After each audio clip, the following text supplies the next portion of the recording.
ಅಪ್ಪ ಸಿಗ್ತಾನೆ ಅನ್ನೋ ಆಸೆಯಿಂದ ಪೊಲೀಸರ ಹತ್ರ ಹೋದವನಿಗೆ ಮೊದಲು ಪೊಲೀಸರು ನೆಗ್ಲೆಕ್ಟ್ ಮಾಡಿದ್ರು.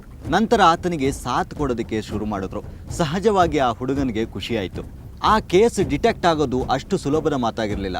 ಅದಕ್ಕೆ ಸಾಕ್ಷಿಗಿಂತ ಬುದ್ಧಿವಂತಿಕೆ ಬೇಕಾಗಿತ್ತು. ಅದು ಪೊಲೀಸ್ನವರಲ್ಲಿತ್ತು. ಅಕ್ಕಪಕ್ಕದ ಮನೆಯಲ್ಲಿ ಸಿದ್ದಣ್ಣ ಮತ್ತು ಆತನ ಹೆಂಡತಿಯ ಅನ್ಯೋನ್ಯತೆ ಬಗ್ಗೆ, ಆತನ ಚಟಗಳ ಬಗ್ಗೆ ವಿಚಾರಿಸಿದ ಪೊಲೀಸರಿಗೆ ಅಲ್ಲಿ ಪಾಸಿಟಿವ್ ಉತ್ತರಗಳು ಸಿಗುತ್ತವೆ. ತಾನಾಯಿತು ತನ್ನ ಮನೆಯಾಯಿತು ಅಂತಿದ್ದ ಸಿದ್ದಣ್ಣನಿಗೆ ಲೇವಾದೇವಿ ವ್ಯವಹಾರವಾಗಲಿ ಜಮೀನು ವಿವಾದವಾಗಲಿ ಯಾವುದೂ ಇರಲಿಲ್ಲ. ಆದರೂ ಸಡನ್ನಾಗಿ ಸಿದ್ದಣ್ಣ ಕಾಣೆಯಾಗಬೇಕಾದ್ರೆ ಬಲವಾದ ಕಾರಣ ಇರಲೇಬೇಕು ಅಂತ ತಿಳಿದು ಆತನ ಜೊತೆ ಒಡನಾಟ ಇಟ್ಟುಕೊಂಡವರನ್ನು ವಿಚಾರಣೆ ಮಾಡಲು ತನ್ನ ಸಿಬ್ಬಂದಿಯನ್ನು ಕಳಿಸಿದ್ರು. ಒಂದಷ್ಟು ಊರಲ್ಲಿ ವಿಚಾರಿಸಿ ಕೊನೆಗೆ ಬಂದಿದ್ದು ಚಿಕ್ಕನಾಯಕನಹಳ್ಳಿಗೆ.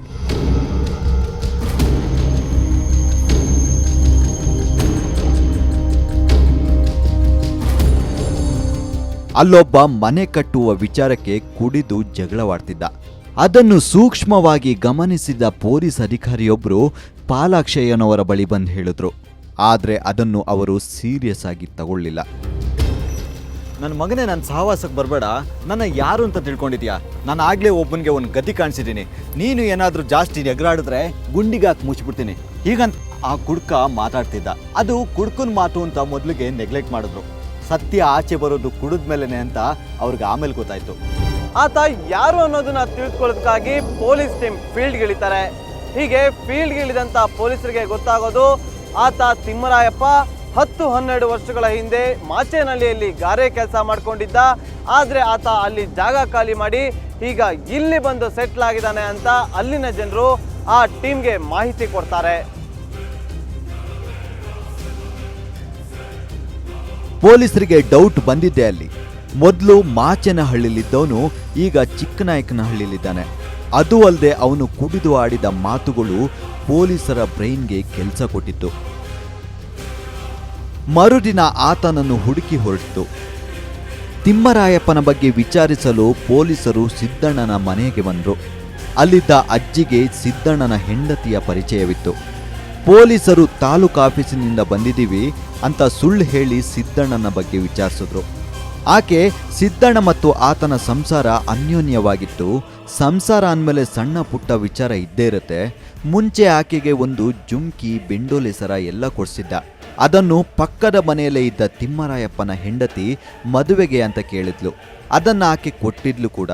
ಅದೇ ವಿಷಯಕ್ಕೆ ಜಗಳವಾಡಿ ಆತ ಮನೆ ಬಿಟ್ಟು ಹೋಗಿರ್ಬೋದು ಅಂತ ಹೇಳಿದ್ಲು. ತಿಮ್ಮರಾಯಪ್ಪನ ಬಗ್ಗೆ ಅಜ್ಜಿಯಿಂದ ಏನಾದ್ರೂ ವಿಚಾರ ತಿಳ್ಕೊಳ್ಳೇಬೇಕು ಅನ್ಕೊಂಡಂತಹ ಪೊಲೀಸ್ ಟೀಮ್ ಮತ್ತೆ ಅಜ್ಜಿ ಬಳಿ ಹೋಗ್ತಾರೆ. ಅಜ್ಜಿ ಬಳಿ ಹೋದಂತ ಪೊಲೀಸ್ ಟೀಮ್ ತಿಮ್ಮರಾಯಪ್ಪನ ಬಗ್ಗೆ ವಿಚಾರಿಸ್ತಾರೆ. ತಕ್ಷಣ ತಿಮ್ಮರಾಯಪ್ಪನ ವಿಚಾರ ಕೇಳ್ತಿದಂತೆ ಅಜ್ಜಿ ಬಾಯಿಗೆ ಬಂದಂಗೆ ಬೈದು ಆತ ಒಡವೆನೂ ವಾಪಸ್ ಕೊಡ್ಲಿಲ್ಲ. ಸಿದ್ದಣ್ಣ ಮನೆ ಖಾಲಿ ಮಾಡ್ತಿದ್ದಂಗೆ ಆತ ಕೂಡ ಊರ್ ಬಿಟ್ಬಿಟ್ಟ. ಈಗ ಅದೆಲ್ಲಿ ಹೋಗಿದನೋ ನನಗೂ ಗೊತ್ತಿಲ್ಲ ಅಂತಾಳೆ ಅಜ್ಜಿ.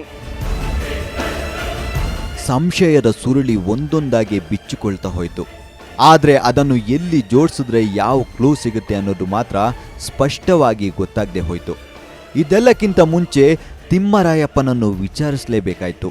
ಸಮಾಧಿಯಾದ ಸತ್ಯದ ಬಗ್ಗೆ ಅನ್ವೇಷಣೆ ಮಾಡಲೇಬೇಕಿತ್ತು. ಸಿದ್ದಣ್ಣ ಕಾಣೆಯಾಗೋದಕ್ಕೂ ತಿಮ್ಮರಾಯಪ್ಪ ಮನೆ ಖಾಲಿ ಮಾಡಿದ್ದಕ್ಕೂ ಏನಾದರೂ ಲಿಂಕ್ ಇದೆಯಾ?